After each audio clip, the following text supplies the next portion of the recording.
Hey guys, Game Bars 6 here, back with another video. In this video, we are doing another sketching session. So this is a live commentary rather than a scripted commentary like my speed paints and thumbnail videos.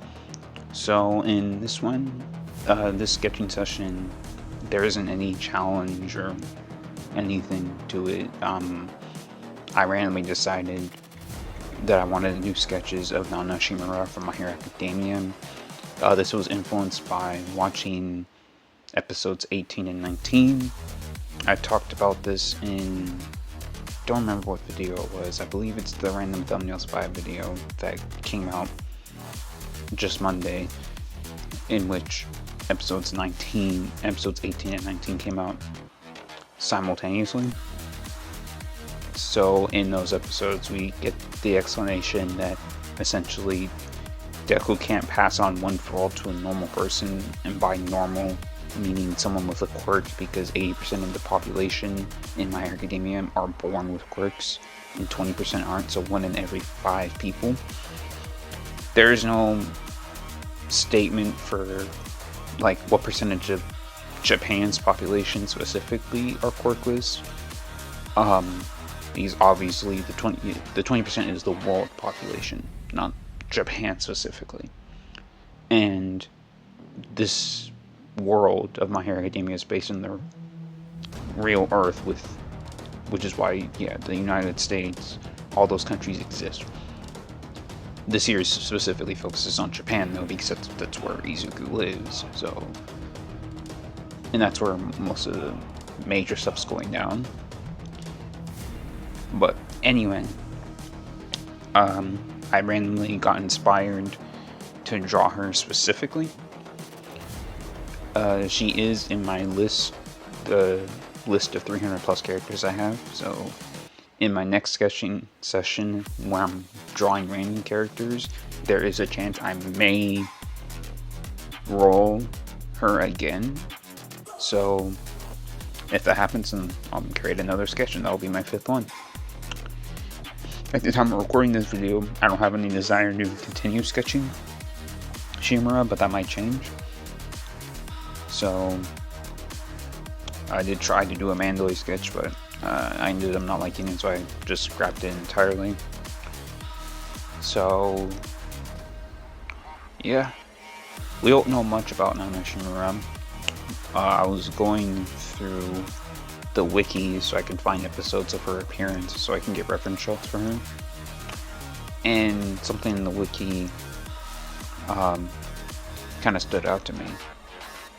Part of it saying that she's the only female wielder one for all, and now that I'm thinking about it, I never once thought about that at all. Even after season 5, in which we kind of see we see more of the vestiges of the previous wielders, but I never really thought about that, because now that we've seen every single wielder, it's absolutely 100% confirmed she is the only one that's female. And now that I'm thinking about it, she's probably the most muscular female in the series so far. And it makes sense, because for one for all, you need to have a pretty strong body. I mean, we saw the 10 months of training that Midori had to go through in order to inherit one for all, and even then, his body can only handle the power at 5%, which is why for the entirety of the first season and up until the end of the sports festival, he was breaking his body every time he used his power, because he was going at 100%. He didn't know how to control it. So with Gran Torino, he then learned to actually use it at 5%, and he learned full cowling. And then it developed a shoot style, and then he learned Air Force, and then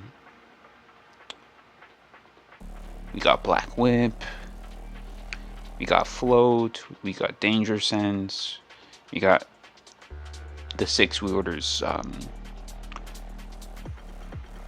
Smoke, and there's still 3 other quirks, because as we learn from Banjo, there's outside of Blackwood, there are 6 others for him to learn out of.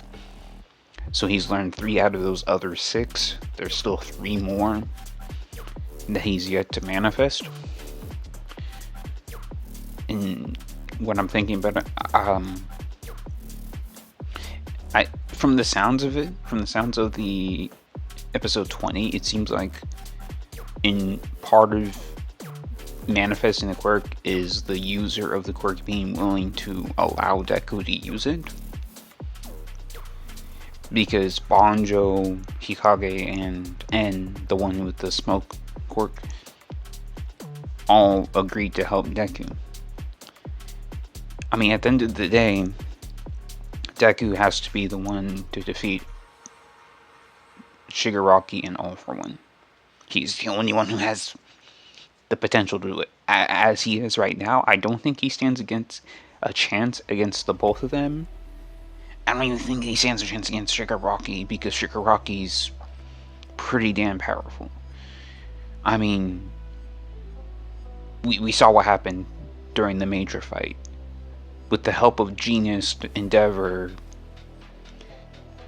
and so many others, even when Aizawa shut down Shigaraki's quirks, they still couldn't handle him.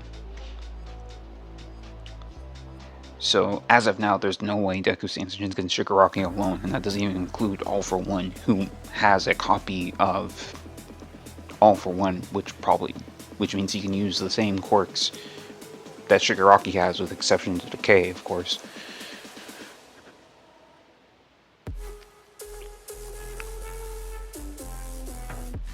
Plus many other quirks. Like, he used to have a quirk called Airwalk, but he gave it to Lady Nagan in the latest episode. There's still many other quirks that he has that enhance his body that he's yet to showcase. I mean, he has Garaki's quirk, which allows him to live longer than the average person, but as a result, that sacrifices his physical strength. However, he has other quirks to compensate for the lack of physical strength via that quirk. So it kind of cancels out, and basically means it explains why he's lived for so long, since he was around since the start, the manifestation of quirks as a whole.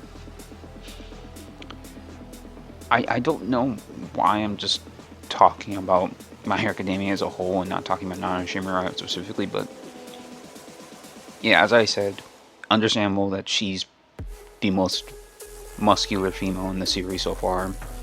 She has to be, if she inherited One For All, because you need to have a physically strong body.